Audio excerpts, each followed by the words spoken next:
Yeah. Vlogging. Let's take some more photos underwater.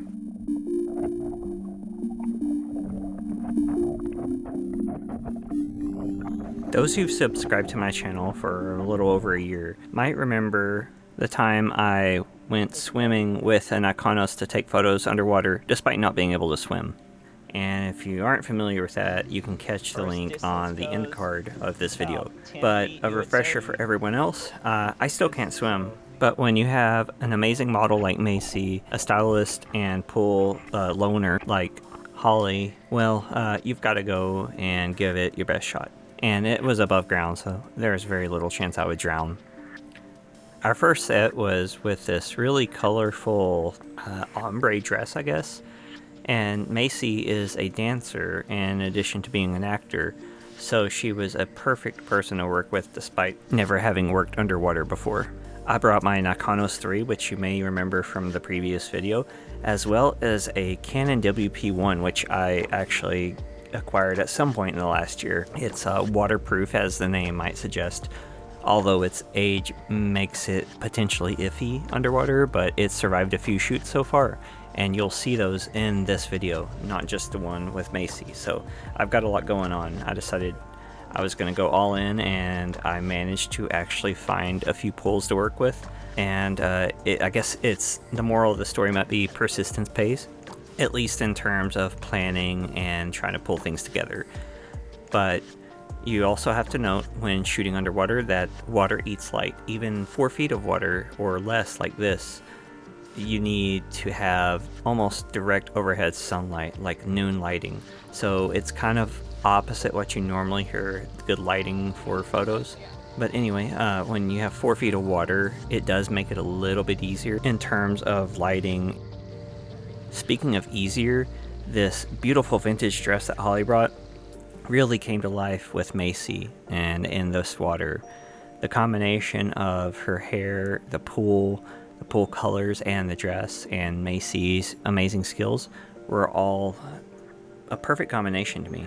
And I just love how it turned out. And what you're seeing film-wise was the first few rolls were Ultramax, and I believe this one might be Ektar. And you might be thinking that Ektar looks particularly low contrast, but that would be mostly because the water and the loss of contrast from being underwater. And on the topic of persistence paying, Ashley supplied this incredible pool for this session. I didn't have much of an agenda on this day, or wardrobe or anything, but I decided to go for it anyway. She had some of these scarves that turned out pretty cool, and it was my first time ever shooting photos in a truly, I guess, full-size swimming pool, so that was really neat. I stood on the shallow end for partially obvious reasons, but also because I could shoot downward as she sank into the deeper end, allowing me kind of a cove like you might get in a studio. By that I mean the sloped background that you can see behind her. Imagine the white background of a studio, except for filled with water. The primary challenge of this day was, in addition to the pool being much deeper and absorbing more light, was the overcast. There was an infrequent and uneven overcast that would take away the direct sunlight on a lot of the shots. One thing I've discovered in the handful of swimming pool shoots I've now done is that, like me, there are various capabilities for being underwater, and you need to respect what a person can do and also embrace what they can do. Just like you don't want to force someone to go under or do something they're not comfortable with in a potentially dangerous situation, you also want to embrace what somebody can do, even if it's not something you had planned.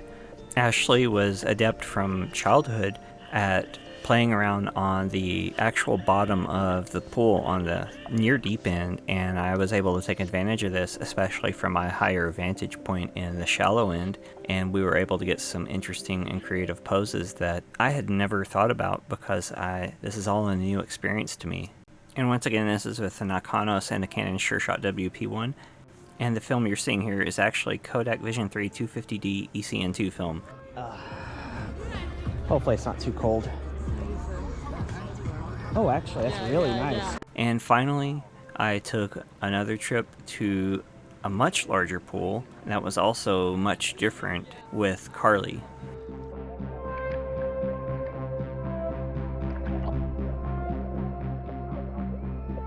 Carly is an actual working model, but she had never shot underwater before. Thankfully, she was also a comfortable swimmer, and once she got a feel for how things worked underwater, holding breath, finding herself while posing, and also dealing with the tatters of improvised dresses that we pulled together, I have to say that she really fell into her own and started doing some awesome stuff.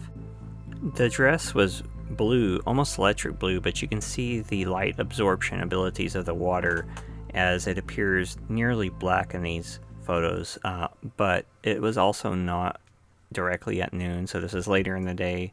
It's a bit more of a challenge, but we decided to lighten it up with the second wardrobe option, which is this white gown. I would like to thank my patrons listed here. For as little as $1 a month, you can help contribute to the ongoing success of this channel and help support me in what has been an incredibly brutal year. So huge thanks to my patrons and so many others, and click on the link in the description to become a patron yourself. I discovered something very important for underwater photography, and that would be goggles of some kind, because I forgot mine in another city and therefore could not see at all other than the occasional blur through viewfinders of my Nikonos and the Canon WP-1. I have to repeat that an essential piece of underwater photography gear, even if you can keep your eyes open forever, is goggles so that you can see underwater. I'm sure there are other things you can use, but goggles are cheap and pretty indispensable from my experience. However, thankfully, because the Nikonos 3 is zone focus and the Canon WP-1 is autofocus, I managed to still hit focus on almost every shot I took, which was super cool. Of course, I didn't take pictures exclusively underwater, because on top of water, especially in this kind of lighting and with this model and this pool, there were so many good opportunities for other types of photos, which we fully embraced. This was with the Canon WP-1 on its macro mode with a flash, and these were shot on a combination of a Polaroid SX70 and SLR 680 that I just got from Denton Camera Exchange in Denton, Texas.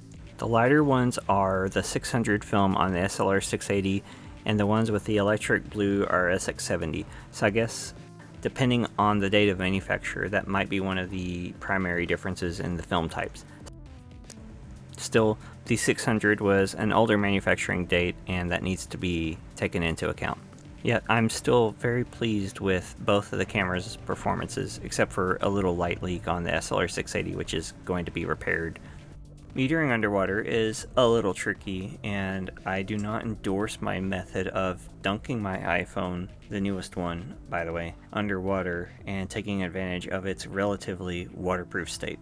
I think I'm getting better at metering, but it would actually be a really wise idea to get a dedicated marine meter. There are vintage meters by manufacturers like Sekonic, which could be really great to use, or you could use a Nikonos 5 or 4A that has a built-in auto exposure mode, which could be great and possibly an advantage over the Nikonos 3, but I'm okay. I'd also not mind getting wider angle lenses for my Nikonos, which is entirely possible and might be on the horizon.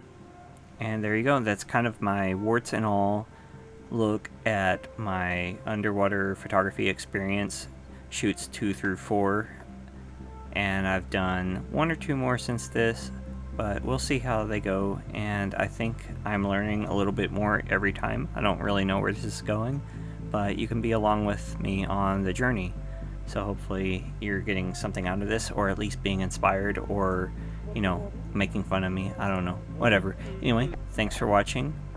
Subscribe if you enjoy this, turn on notifications, comment please, like the video, and let me know what you think.